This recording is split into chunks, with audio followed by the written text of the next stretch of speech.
A civilian oversight badge? What a joke. Paper pushers like you don't belong on my checkpoint. Colonel Harlan smirked, his voice sharp with contempt. Laughter rippled through the ranks, but the woman didn't flinch.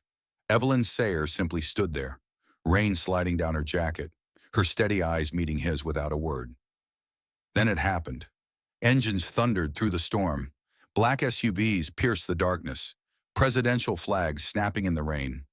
The convoy slowed and stopped directly in front of her. Silence fell like a hammer. Soldiers froze, eyes wide as realization dawned. This woman was not who they thought she was. What kind of power does it take to silence an entire army? Without speaking a single word, the rain fell relentlessly on Checkpoint Meridian, a fortress of concrete walls, barbed wire, and armed patrols. The checkpoint was meant to represent order in a region frayed by conflict, a line between chaos and the fragile promise of safety.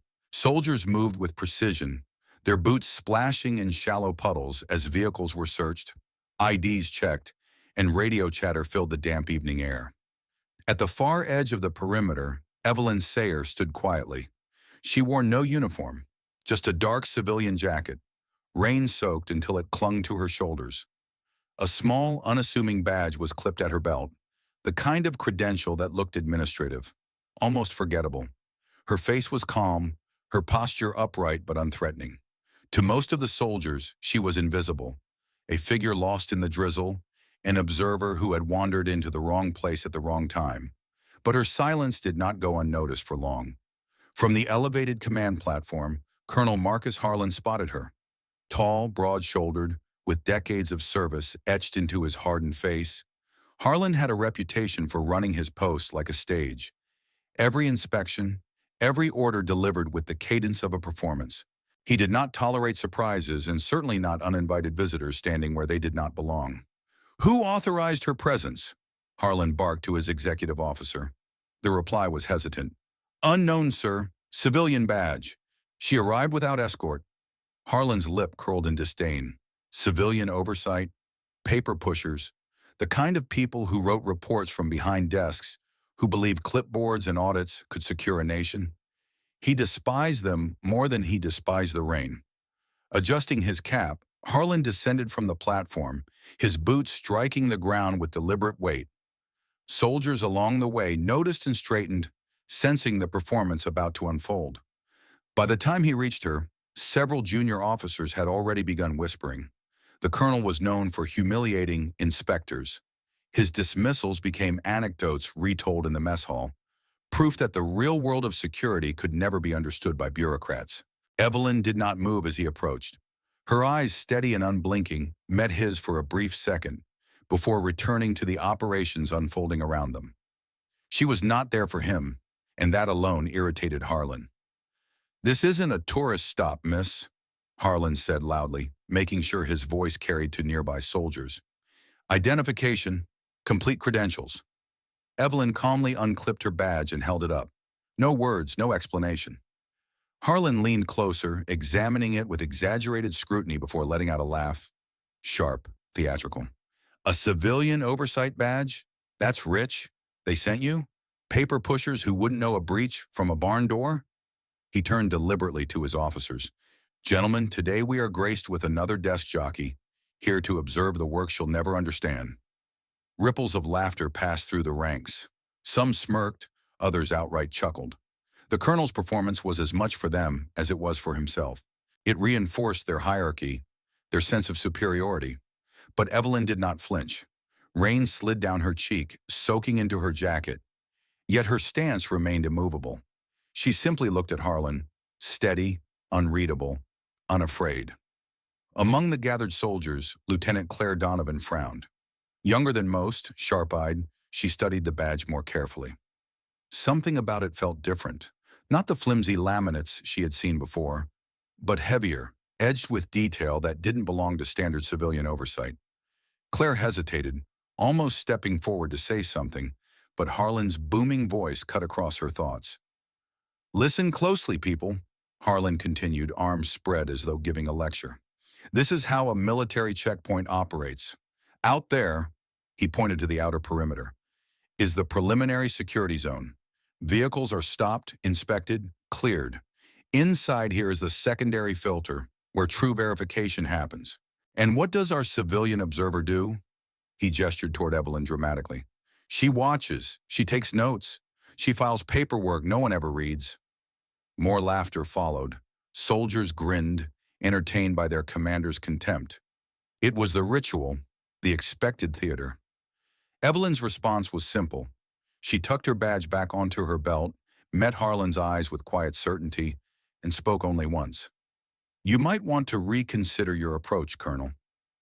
Her voice was steady, not loud, but it cut cleanly through the drizzle. The laughter died down, just enough for the words to sink in. Some soldiers exchanged glances. Was that a warning? A threat? Or just the stubbornness of another bureaucrat unwilling to bend? Harlan's smile froze, then hardened. Is that supposed to impress me? He asked, his voice dripping with mockery.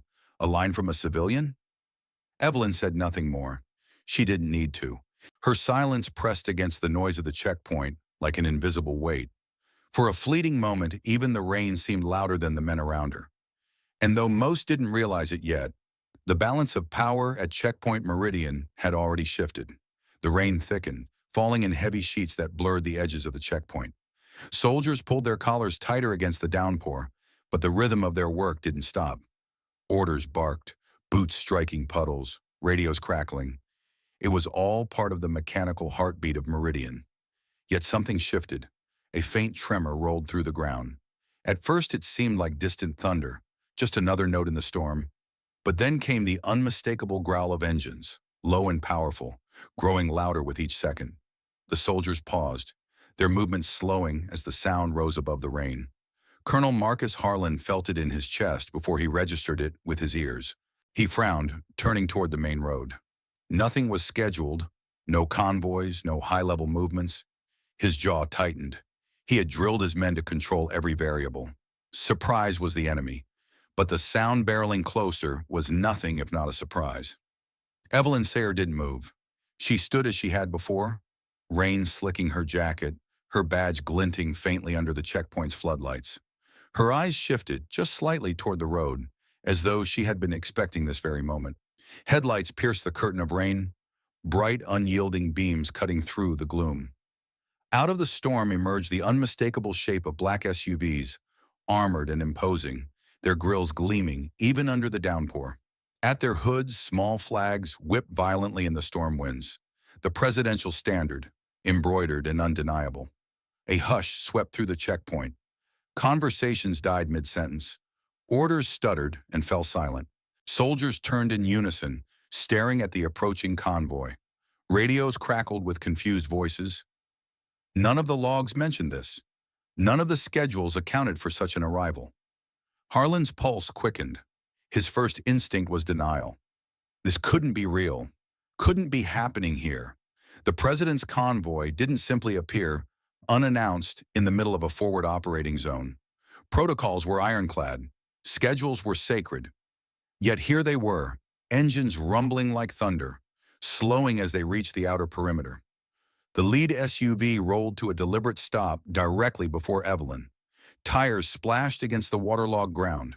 The vehicle's presence alone seemed to still the storm, pressing silence across the entire checkpoint. Every soldier froze, wide eyes locked on the woman they had dismissed as nothing, as a bureaucratic nuisance with a badge. Evelyn remained still, her face calm, the rain dripping steadily from her chin. Colonel Harlan could feel dozens of pairs of eyes shift toward him. He was their commander, the man meant to understand, to explain. But his mouth had gone dry. His mocking words from minutes before rang in his own ears, now hollow, ridiculous. From the lead vehicle, a door opened with mechanical precision. Out stepped a man every soldier recognized instantly. Agent Keel, head of the presidential security detail. His presence was as heavy as the storm, his movements precise, measured, as though every step carried consequence. He did not look at Harlan. He did not look at the soldiers. His eyes found Evelyn immediately. "Director Sayer," Keel said, voice steady but carrying authority that cut through the rain. "The president is ready for your assessment. The words landed like artillery fire. Director Sayer. The syllables cracked through the soldiers' stunned silence. Heads turned again, this time not in curiosity but in dawning recognition. That badge, the one Harlan had mocked, was no ordinary credential. It carried weight beyond their comprehension. Harlan's stomach sank. He replayed every gesture, every laugh, every word of contempt he had spat into the storm. Paper pusher, desk jockey, tourist. And yet here stood the woman who brought the president's convoy to a halt at his checkpoint. The rain beat harder, but no one moved. The silence was suffocating, broken only by the steady hum of idling engines. Evelyn finally shifted. She inclined her head slightly toward Keel, then turned her gaze back to Harlan. Her expression remained unreadable. No triumph, no arrogance, just quiet certainty. She didn't need to say anything. The sight of the convoy, the presence of the agent, and the silence of an entire checkpoint said everything for her. For the first time in years, Marcus Harlan felt small in his own command post. His authority, once unquestioned, now seemed paper-thin against the weight of the moment. Around him, soldiers who had laughed minutes earlier stood rigid, eyes wide, some even ashamed. It was Lieutenant Claire Donovan who reacted first. She snapped into a crisp salute toward Evelyn, her young face pale but resolute. One by one, others followed. Salutes rose through the ranks, not to Harlan, not to the flag on their sleeves, but to the woman standing silently in the rain. Harlan's throat constricted. His body moved on instinct, his hand rising slowly, reluctantly, to join the salute. The engines purred, the flags snapped, and the storm raged on. But the checkpoint was silent, utterly silent, as realization spread like fire. Evelyn Sayer was no civilian. She was power incarnate, cloaked not in uniform, but in presence. And for the first time in his career, Colonel Marcus Harlan understood what it meant to be utterly, irreversibly out of his depth. Rain hammered the checkpoint like a relentless drumbeat, but no one moved. The convoy idled with a mechanical growl, its black chassis gleaming under the floodlights, water cascading off its armored frames. Soldiers stood frozen in rigid silence. Every face turned toward the woman who only minutes before had been mocked as nothing more than a civilian with a meaningless badge. Agent Keel remained at Evelyn's side, his presence radiating the quiet authority of the president's most trusted sentinel. His words still echoed. Director Sayer, the president is ready for your assessment. That title had detonated through the air, shattering the illusion of power Colonel Marcus Harlan had wrapped himself in. Director Sayer, not a clerk, not an oversight visitor. Director, and not just any director. Keel's tone carried layers unspoken, the kind that every trained soldier could decipher. This was a woman seated at the highest tables, briefed on intelligence that never reached even seasoned commanders. Harlan's stomach twisted as his gaze fell back to the badge he had dismissed. Now, through rain-smeared clarity, he saw what his arrogance had blinded him to earlier. The platinum edge wasn't a decorative flourish, it was a marker. Embedded within its surface glimmered a small, unmistakable seal, the presidential crest woven into a lattice of encrypted design. It was the insignia of the Lazarus Division. The name alone was enough to chill every soldier present. Whispers of Lazarus floated through the armed services, never officially confirmed, always denied. A shadow unit, beyond intelligence, beyond special forces. Analysts spoke of them as the final safeguard, the ones who handled what no one else could. Their agents were ghosts, operating unseen, wielding authority drawn not from rank, but from direct presidential mandate. And here she was, Evelyn Sayer, standing in the rain, silent, with a badge that carried more weight than his entire command. Harlan's mind reeled. He remembered every sneer, every word spoken for the benefit of his men. Paper pushers, desk jockey, bureaucrat. He had paraded his contempt only to find himself dwarfed by a power that required no theater, no raised voice. A soldier shifted nearby, boots scraping against wet pavement. The sound snapped Harlan back to the present, to the dozens of eyes flicking between him and Evelyn. He realized with a sting of humiliation that the checkpoint no longer belonged to him. Authority had shifted without a word. Evelyn finally spoke. Her voice was calm, even, but it carried like a command through the storm. Colonel Harlan, your checkpoint has vulnerabilities. They were identified within 10 minutes of my arrival. Her words were measured, professional, not cruel, not mocking. But to Harlan, they struck sharper than any reprimand. His lips parted, searching for defense. But nothing coherent came. Director, he stammered, his voice faltering on the title he had denied her. I was not informed. You were informed, Evelyn interrupted gently, though her gaze never wavered. Weeks ago, in a briefing you dismissed. The memory stabbed at him. A report, theoretical on paper, which he had waved aside as bureaucratic overreach. He had argued that his men, his drills, his reputation were shield enough. And now here she was, standing in proof of everything he had ignored. Rain streaked down his face, mingling with the heat of shame. Behind Evelyn, Lieutenant Claire Donovan stood at stiff attention, her young features tight with both awe and vindication. She had seen it, had sensed something in that badge before anyone else. Evelyn turned her head just slightly, acknowledging Claire without words, a gesture that did not go unnoticed by the rest of the unit. You recognized me, Evelyn said softly to the lieutenant. That awareness is commendable. Claire flushed, caught between pride and disbelief. Harlan's chest constricted. That acknowledgement, offered so effortlessly, only sharpened the contrast with his own blindness. Agent Keel stepped forward, producing a sealed folder and handing it to Evelyn. She held it only briefly before extending it toward Harlan. My assessment, implement the directives within 48 hours. A Lazarus team will arrive tomorrow to assist. Harlan accepted the folder with unsteady hands. Its weight felt disproportionate, as though the paper inside carried not just orders, but judgment. Around him the soldiers remained silent, their loyalty tilting in real time toward the woman they now recognized as a figure far above his station. He forced himself to meet her gaze. What he found there was not triumph, not condescension, but clarity. Evelyn's eyes reflected none of the scorn he feared, only purpose. That was worse. It meant she hadn't needed to humiliate him. He had done it to himself. For the first time in decades of service, Marcus Harlan felt something he had thought long buried. Doubt. Doubt in his instincts, his pride, his unshakable belief that rank alone secured respect. Evelyn Sayer had shown him otherwise. The Lazarus seal gleamed faintly under the checkpoint lights, rain tracing lines across its metallic surface. To the soldiers, it was a revelation. To Harlan, it was a mirror, one that showed the cracks in the armor of arrogance he had worn for too long.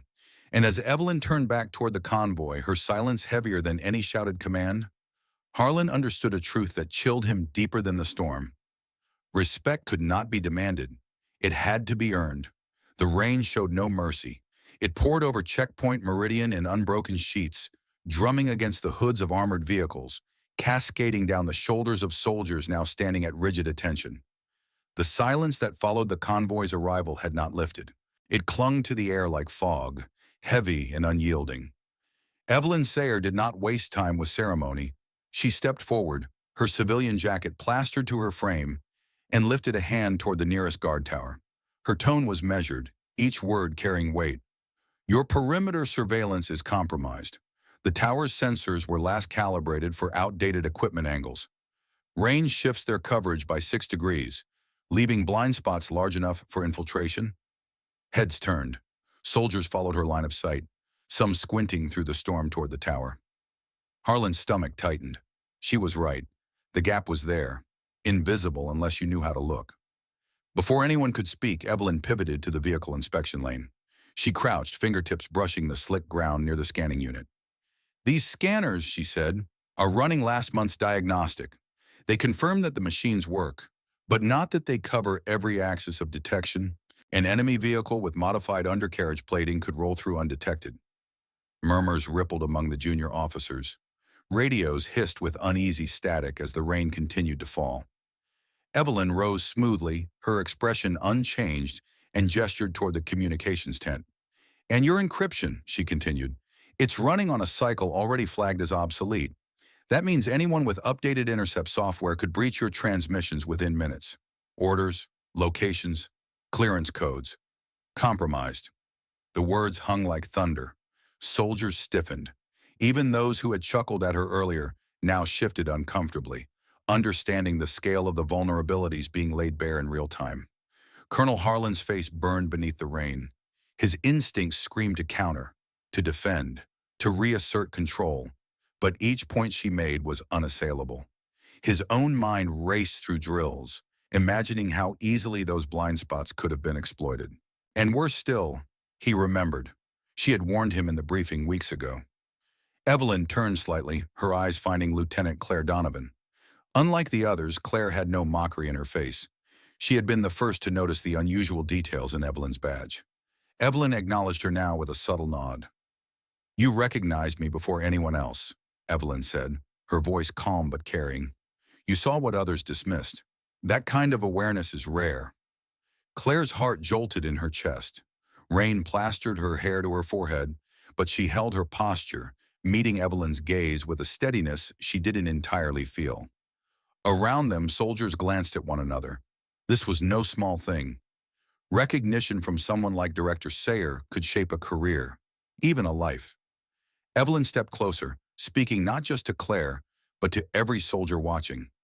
Security is not only about fences and scanners. It is about people, those willing to see what others ignore. Lieutenant Donovan demonstrated vigilance when others chose assumption. That is the difference between safety and disaster. Claire swallowed hard, fighting the heat rising in her chest. She had only done what instinct compelled her to do, yet Evelyn's words turned that instinct into something visible, undeniable. Colonel Harlan shifted uncomfortably, every syllable of Evelyn's statement pressing deeper into his pride. His men, his command, had failed to notice what one young lieutenant had caught, and now that failure was being used as a lesson for all. Evelyn raised her hand again, signaling to Agent Keel. He stepped forward, handing her a slim tablet protected under a waterproof casing. She tapped the screen, pulling up schematics of the checkpoint. The glowing diagrams reflected faintly in the rain as she rotated the display for all to see. 3 vulnerabilities, she said, highlighting sections in crimson. Surveillance blind spots, incomplete vehicle scanning, and obsolete communications encryption. Correct them, and your checkpoint will function as intended. Ignore them, and you invite catastrophe. The display cut through the storm like a flare, each red highlight a wound laid bare. Soldiers shifted uneasily, absorbing the severity of what they had overlooked. Evelyn closed the tablet with finality and handed it back to Keel. She turned once more toward Claire. "Your instincts serve you well, Lieutenant. Do not lose them. They may save more lives than you realize." Claire's throat tightened. "Thank you, ma'am," she said, voice steady though her pulse thundered. Harlan clenched the folder still in his hands, rain soaking the edges. His men stood divided between embarrassment and awe. He wanted to speak, to salvage authority, but Evelyn gave him no opening. Her silence after each revelation was deliberate, heavier than any scolding. At last, Evelyn stepped back, her gaze sweeping across the assembled ranks. "This is not about punishment," she said. "It is about correction. Your checkpoint can be strong, but only if you recognize its weaknesses first."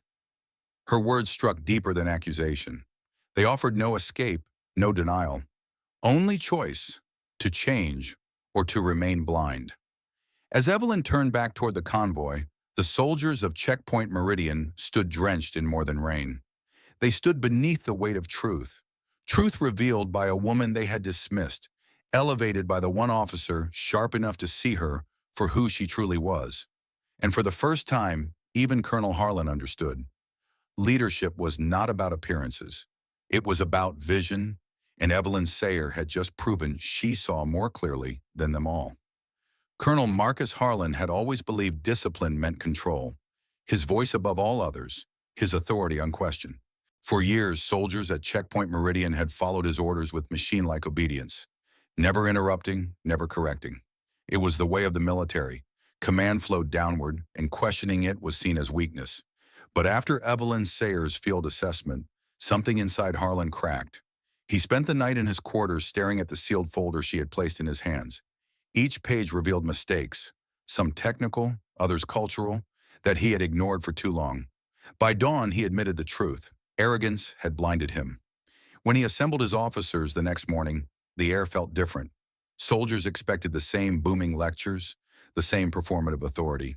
Instead, Harlan's voice was quieter, steadier, almost reflective. From this day forward, he began, we implement Director Sayer's protocols. Every blind spot will be corrected, every scanner recalibrated, and every voice, no matter the rank, will be heard. A ripple of surprise moved through the ranks. Some exchanged glances, others straightened as if unsure they had heard him correctly. He continued, if a private sees a flaw, he will speak. If a lieutenant identifies a breach, she will report it, and she will be listened to. Effective immediately, this checkpoint adopts the security override protocol. Any soldier can halt an operation if they believe a threat has been overlooked. No exceptions. Lieutenant Claire Donovan felt her breath catch. She remembered the moment Evelyn had praised her for her vigilance, and now that recognition was being woven into official policy. Around her, soldiers looked less like machines and more like participants, active, alert, engaged. The change was not instant. Old habits clung stubbornly. Senior officers hesitated when younger voices spoke up. Some scoffed under their breath, unwilling to let go of pride. But Harlan surprised them. Each time hesitation arose, he reinforced the new culture with deliberate action. One afternoon, during a vehicle inspection drill, a corporal noticed a slight irregularity in the scanner readout. Something a major had brushed off as weather interference. Harlan stopped the exercise cold. He ordered the team to rerun the scan and investigate fully. The irregularity turned out to be a calibration fault, exactly the kind Evelyn had warned of. "Good eye, Corporal," Harlan said aloud in front of everyone. "That vigilance is what keeps this checkpoint alive." The words sent a shock through the formation. Praise was rare in Harlan's command, rarer still directed at a junior soldier. Yet it carried weight.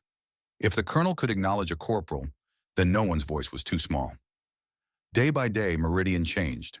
Soldiers leaned into their roles, not just as followers, but as protectors who understood their judgment mattered. Morale, once dulled by routine, sharpened into purpose. Radios hummed with proactive checks, not just perfunctory responses.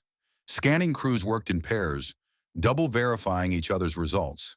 The rain still came, the storm still lashed at their walls, but the culture inside the checkpoint shifted from brittle obedience to resilient awareness. And Harlan himself, once the loudest skeptic, began to listen more than he spoke. He walked the perimeter at dusk, speaking quietly with sentries, asking what they saw, what they worried about. At first, the soldiers hesitated, unsure if it was a trap, but slowly they answered, and Harlan listened, truly listened. One evening, Claire Donovan stood at his side as they watched the sunset bleed over the horizon. "Sir," she said cautiously, "it's different now. The men feel it." Harlan nodded, his gaze distant but resolute. "I mocked what I didn't understand," he admitted. "Director Sayer showed me that strength doesn't come from silencing others. It comes from hearing them. I won't make the same mistake twice." For the first time, Claire saw not just a commander, but a man willing to change. And that change spread through every soldier at Meridian like fire in dry grass. Quiet at first, then unstoppable. From mockery to respect, the transformation was complete. The briefing chamber in the West Wing glowed under sharp white light, its long, polished table surrounded by the nation's most powerful military leaders. Maps and digital projections lined the walls, but the air itself was heavier than steel. The president sat at the head, hands folded, gaze steady, listening more than speaking.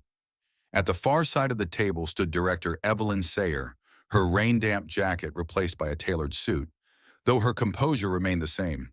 She tapped her tablet, and the display screens came alive with schematics of Checkpoint Meridian. "Mr. President," she began evenly, "our infrastructure is compromised. Blind spots in surveillance, faulty scanning calibration, and obsolete communications encryption. 3 vulnerabilities, each one critical." Across the table, a general cleared his throat. "With respect, Director, those points were addressed in prior evaluations. Our protocols—" Evelyn raised a finger and interrupted with precision.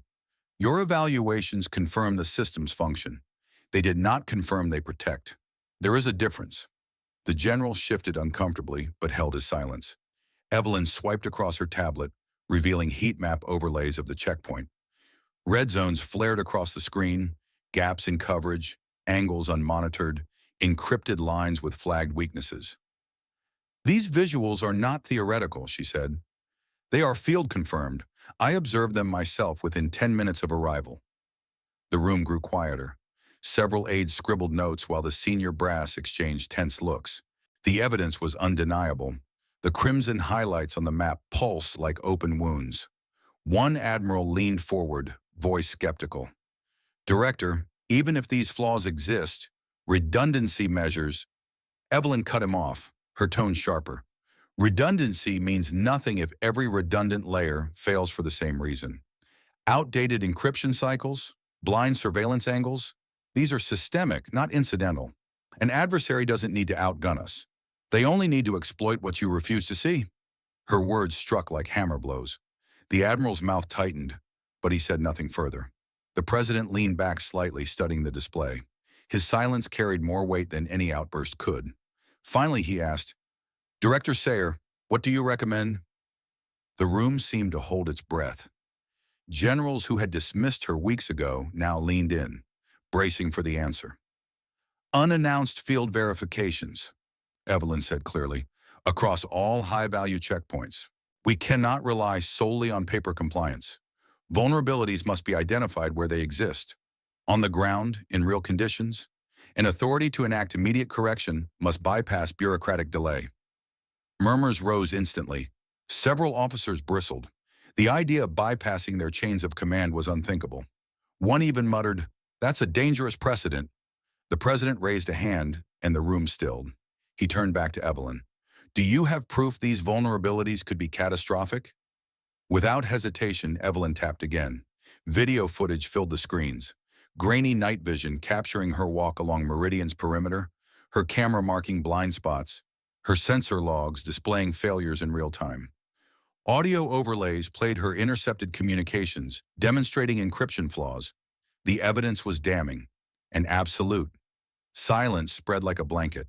The very generals who had dismissed her at earlier briefings now avoided her eyes, their earlier certainty evaporating under the glow of unassailable proof. At last, the president spoke. The evidence is clear. Director Sayer, proceed with your field verification program. Full cooperation will be given. Evelyn inclined her head respectfully. Thank you, Mr. President. Across the table, no one dared object further. The truth was too visible, the logic too strong. The authority she wielded was no longer hidden in a badge, but displayed openly in data that silenced even the most defiant voices. For the first time, the power dynamics of the room shifted, not with rank, not with medals, but with clarity. Evelyn Sayer had spoken, and the nation's most seasoned leaders had been forced to listen. And in the quiet that followed, even the storm outside seemed to pause. This story leaves us with a reminder that is deeply relevant to our lives today. In America, we often make quick judgments by appearance, by age, by background.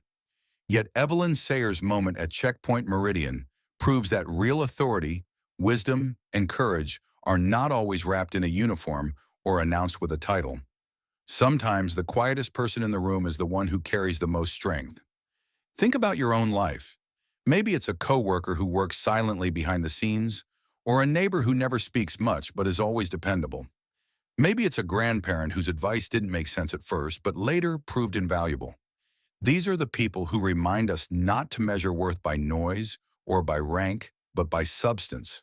So let me ask you, have you ever underestimated someone only to discover they carried more wisdom, courage, or skill than anyone expected? Or have you been that person yourself? Share your experiences in the comments below.